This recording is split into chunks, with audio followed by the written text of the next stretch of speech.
las situaciones que inundan nuestra mente y nuestro corazón en estos momentos, no se conviertan en un obstáculo para la dulce influencia de tu Santo Espíritu, sino por el contrario, Señor, entregamos en tus manos nuestras cargas, nuestras preocupaciones.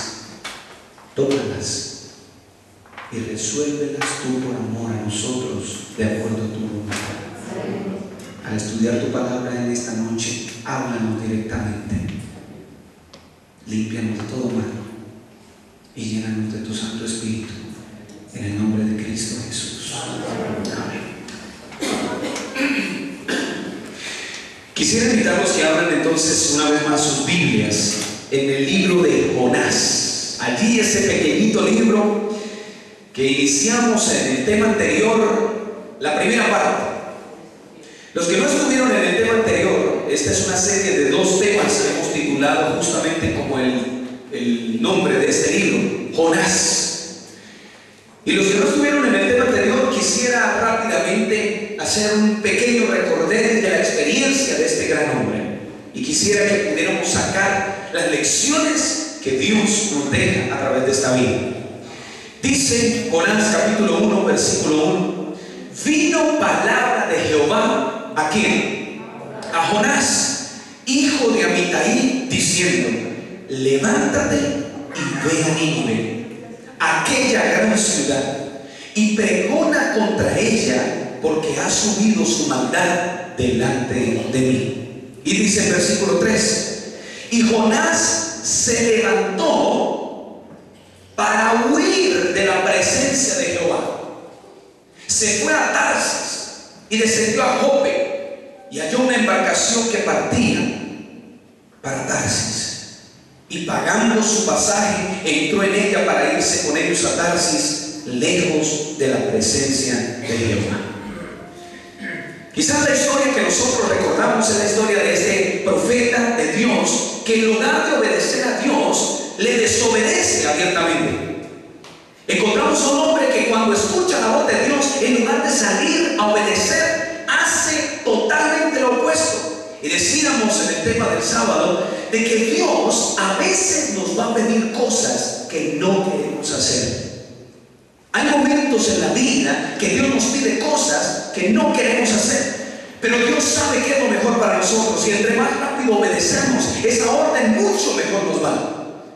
Una obediencia demorada es una entera desobediencia.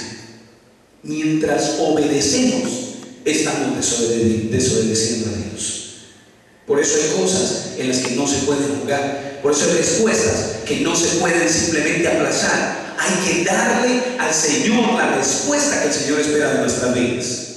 El punto número 2 que recalcábamos en esta historia es que siempre que quiero ir en la dirección equivocada, voy a encontrar una embarcación que vaya en esa dirección. Cuando tú quieres irte en una dirección equivocada, siempre encontrarás a alguien o algo que te llevará, te ayudará y caminará contigo hasta Tarsis. En este caso, en el caso de Jonás. La Biblia dice que Jonás se fue en una embarcación a más de 4,000 kilómetros de distancia de Nínive. Jonás no quería obedecer la orden de Dios, porque los ninivitas tenían fama de ser sangrientos. Los ninivitas tenían fama de ser la capital más pervertida del mundo y más sangrienta.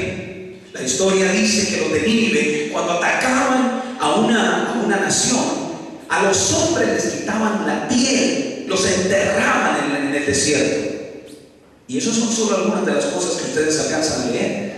Yo quisiera invitarlos a que leyeran la historia de cómo los asirios invadían los pueblos, violaban a las mujeres, mataban a los niños. Entonces, Jonás tenía algo en su corazón contra los de Nínive. Quizás Dios a veces te va a mandar a hacer algo que tú no quieres hacer. Jonás tenía todas las razones para desobedecer a Dios. Humanamente tenía todas las razones, no quería a los de Nínive, y se alejó y corrió hacia el otro lado. Y dice la palabra de Dios que el Señor envió una tormenta, y los que estaban allí en la embarcación no podían sacar adelante la tormenta. Entonces Jonás dijo: eso es mi culpa, y reconoció que le había fallado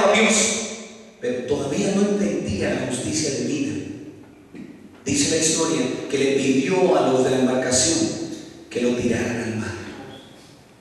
Y cuando lo tiraron al mar, el viento se calmó, pero Dios había preparado un gran pez para que se tragara a Jonás, y durante 3 días y 3 noches, dice la palabra de Dios, este hombre pudiese estar en el vientre de ese gran pez vivo. Hay cosas en la Biblia que a nosotros nos parecen increíbles. Hay cosas en la Biblia que a nosotros nos parecen fábulas, historietas de niños. Pero cuando tú lo pones en el contexto real de la vida espiritual, cuando tú empiezas a pensar quién es Dios y quién eres tú, cuando tú empiezas a ver lo que Dios ha hecho por ti, la magnitud y el poder y la magnificencia de Dios, si la Biblia dice que se tragó a este hombre y ese hombre estuvo vivo durante 3 días en el vientre, tú tienes que creerle, porque Dios es un Dios de lo imposible. Amén. Hay cosas que son inexplicables. Como el mar se sostiene sin desbordarse, siendo 3/4 partes de la tierra esa cantidad de agua. Explícame cómo las estrellas se sostienen en el universo. Explícame tú el nacimiento de una persona. Explícame cómo funciona el corazón por sí solo, con unas membranas nerviosas que hacen bombear sangre por todo el cuerpo. Explícame, por ejemplo, cómo tú puedes en este mismo instante estar mirándome con los órganos que son los ojos, y puedes mirarme al revés y en blanco y negro, traer la imagen a tu consciente, y la imagen sale al derecho en colores y así hermoso y perfecto como lo que ves. Me refiero a la iglesia. Pero son cosas increíbles. Explícame cómo en este momento mi mano se puede abrir y cerrar con una orden que yo le doy.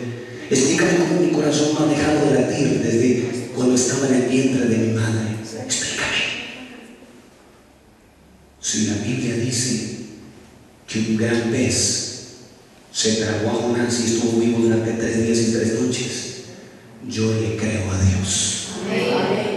Hay cosas que hay que creerle a Dios. Hay situaciones, Sebastián, en las que a veces nosotros decimos: es imposible que esto pueda solucionarse. Es imposible que esa persona pueda volver a cambiar. Es imposible que esto pueda volver a suceder. Es imposible que me pueda sanar. Es imposible. Para Dios esa palabra no existe, porque lo que es imposible para los hombres, dice la Biblia, es posible ¿para quién? Para Dios. No hay un problema que Dios no pueda resolver. Y yo alabo y glorifico el nombre de Dios, porque el Señor, a veces lo peor, en las peores de nuestras pesadillas, o la peor pesadilla que nosotros tenemos, el Señor la puede convertir en una tremenda bendición. Jonás cayó al agua. Yo me imagino en ese momento el desespero de ese hombre. Sabía que iba a morir. En ese momento dijo: morí desobedeciéndole con quien trabajaba toda la vida. Imagínate el desespero. Y en medio del mar, mientras él se movía, de repente siente algo, lo chupa, entra por una cosa así caliente, queda sentado en un lugar donde él no entiende lo que está viviendo. Y él empieza a tocarse y dice: estoy vivo, no puede ser. Y en medio de ese vaivén, de ese movimiento, Jonás se arrepiente, y en el capítulo 2 encontramos nosotros esa oración del corazón de Jonás. Una oración que va desde lo más profundo. En mi angustia, versículo 2, invoqué a Jehová. ¡Qué enseñanza tan poderosa! Porque a veces en nuestras angustias y en nuestros dolores salimos corriendo a otras cosas. A veces en nuestra angustia y en nuestros dolores, en lugar de buscar a Dios, Carlitos, nos alejamos de Él. Invoqué y Él me oyó.